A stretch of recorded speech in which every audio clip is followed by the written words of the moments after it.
Hello and welcome to Women in the Coaching Arena podcast. I'm so glad you're here. I'm Lott, a business mentor and ICF accredited coach, and I'm on a mission to help brilliant coaches build brilliant coaching businesses. In this podcast, I'll be sharing honest, not hype, practical and emotional tools to support you to make the difference that you're here for. Hello, welcome to the third episode of Women in the Coaching Arena. I'm so glad you're here. Today, I'm going to be sharing some research trends and predictions in the coaching industry. Let's start by talking about the size and value of the industry. So the latest research by PwC found that coaching is the second largest growing industry in the world, the first being tech, which, as I'm sure you can imagine, is absolutely massive.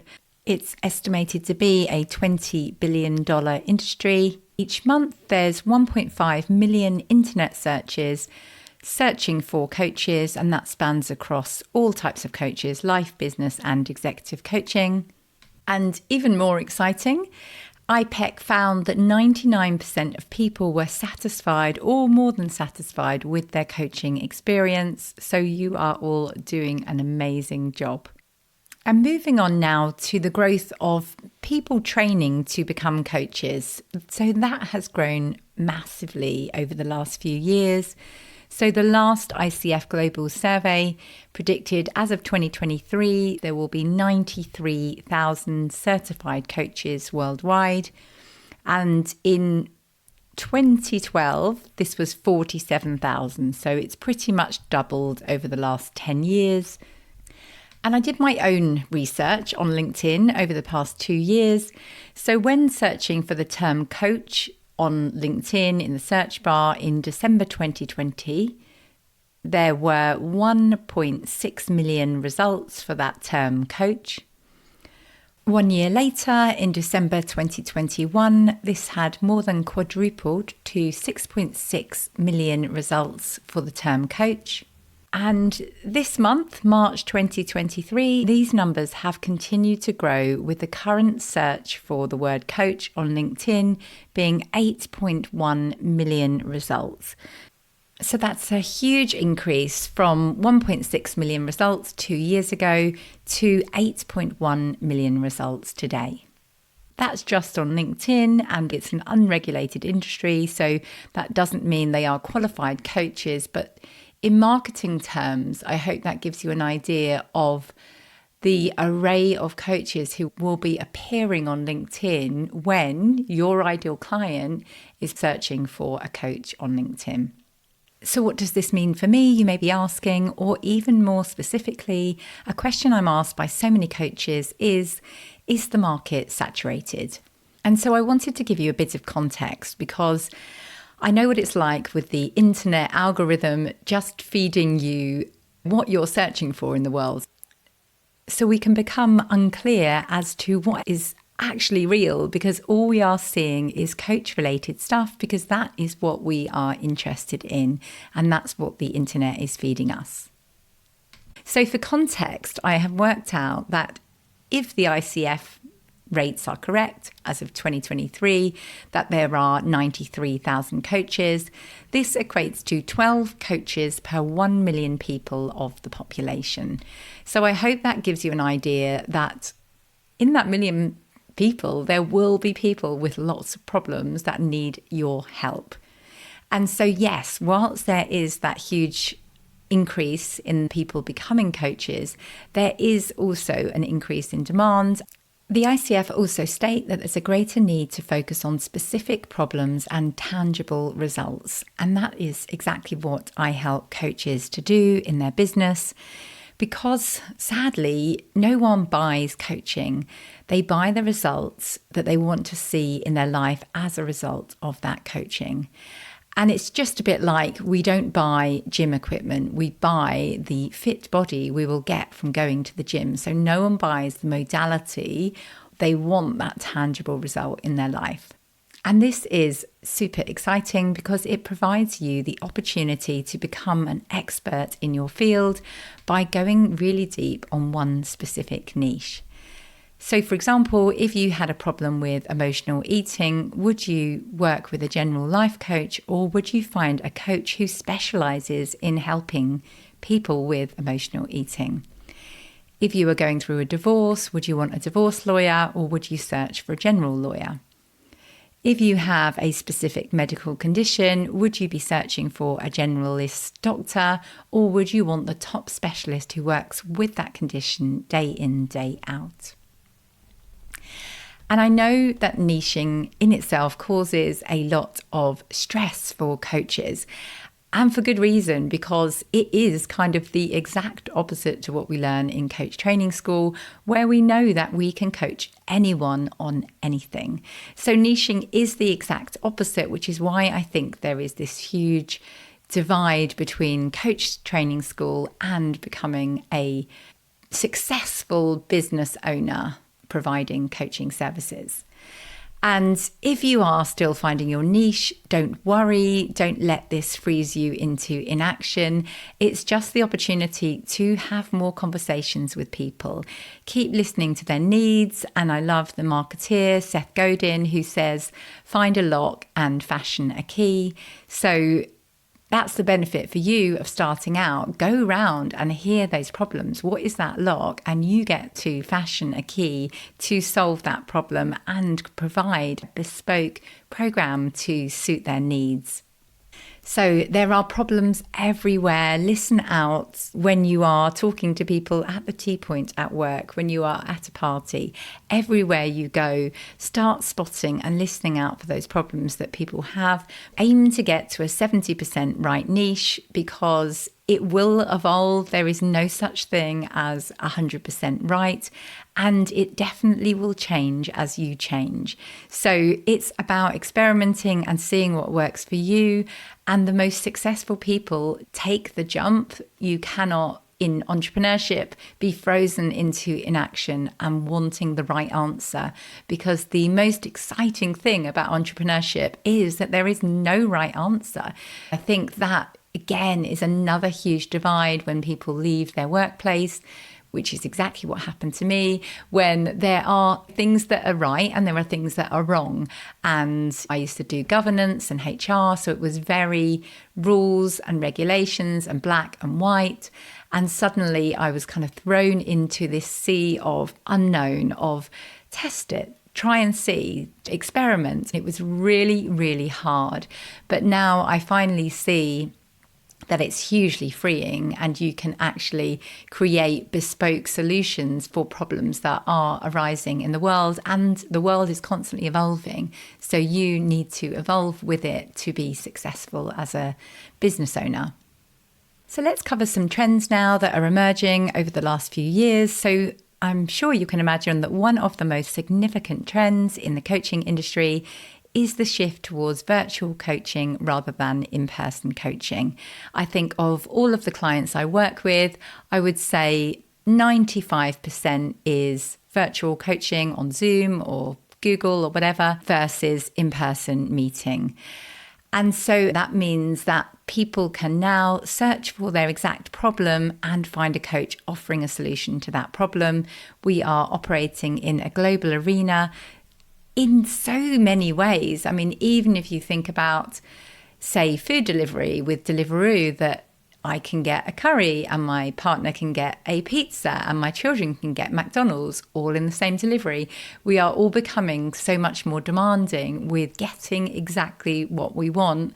And that's why marketing is shifting so rapidly in the coaching industry, because we are all interested in getting what we want, measuring those results. So measuring our steps and fitness and wanting real tangible results in our life. So that's another trend, is how can you show the return on investment in your coaching?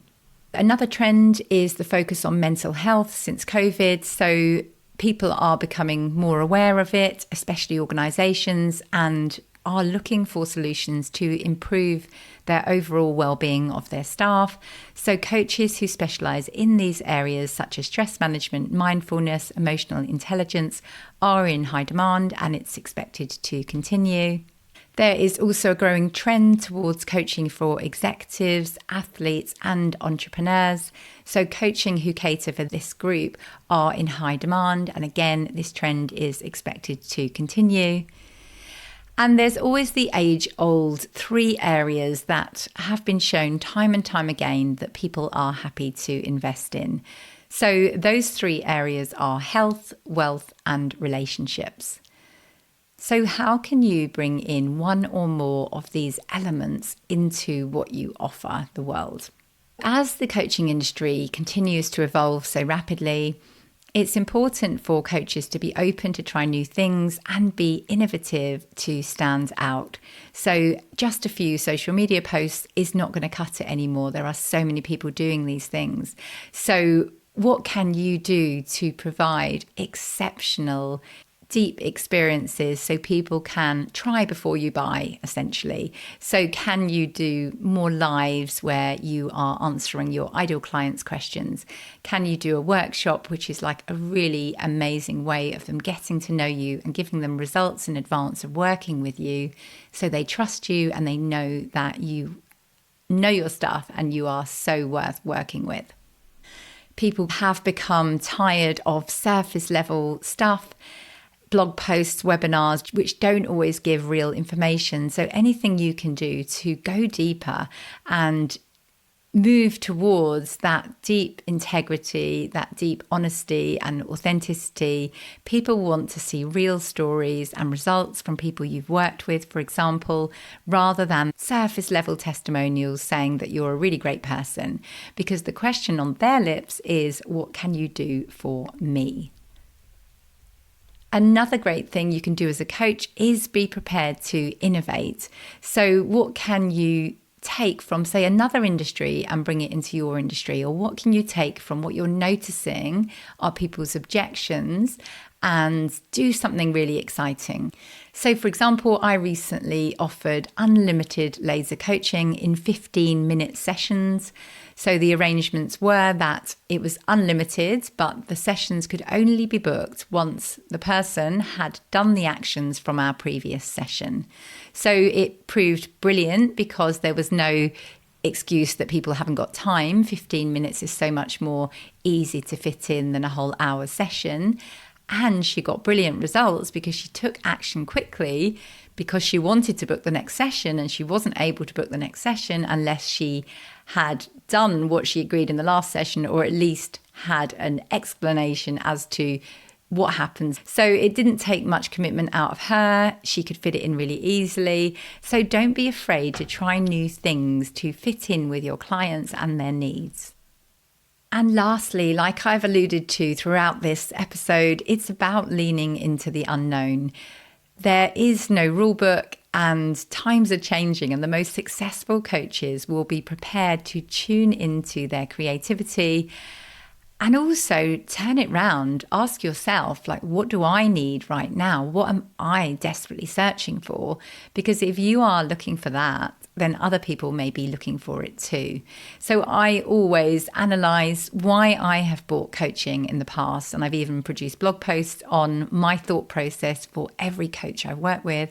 And I've worked with many. So do the same yourself. And if you haven't invested in coaching yet, ask yourself, why not? Is it because there isn't that tangible thing that you wanted? And if so, how can you bring those learnings into what you offer as a coach?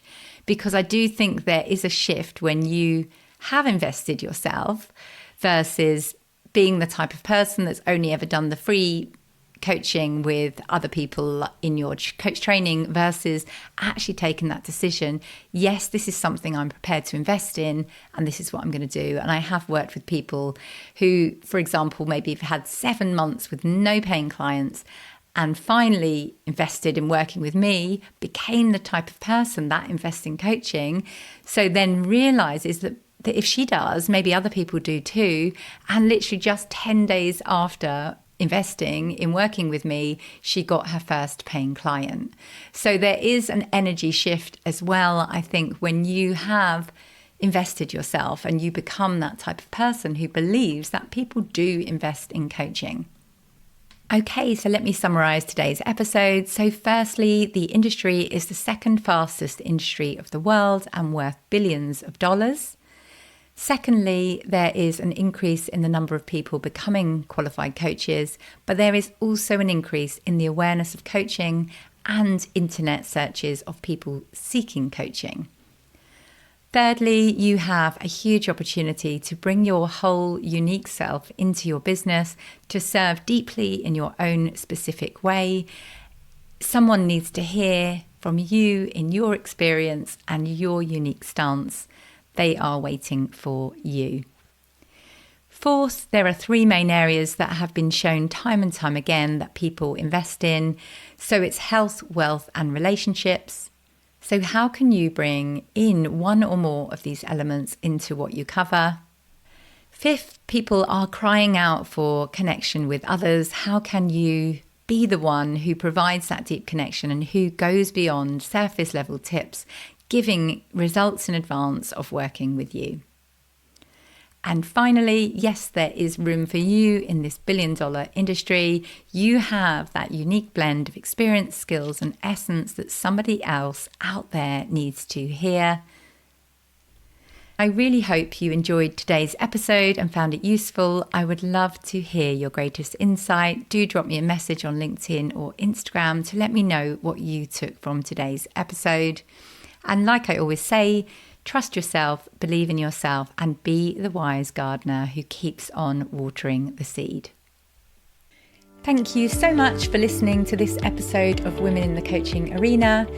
Please come and say hi to me on LinkedIn or Instagram and let me know how you are getting on in your coaching business and how you're going to go for your dreams this year.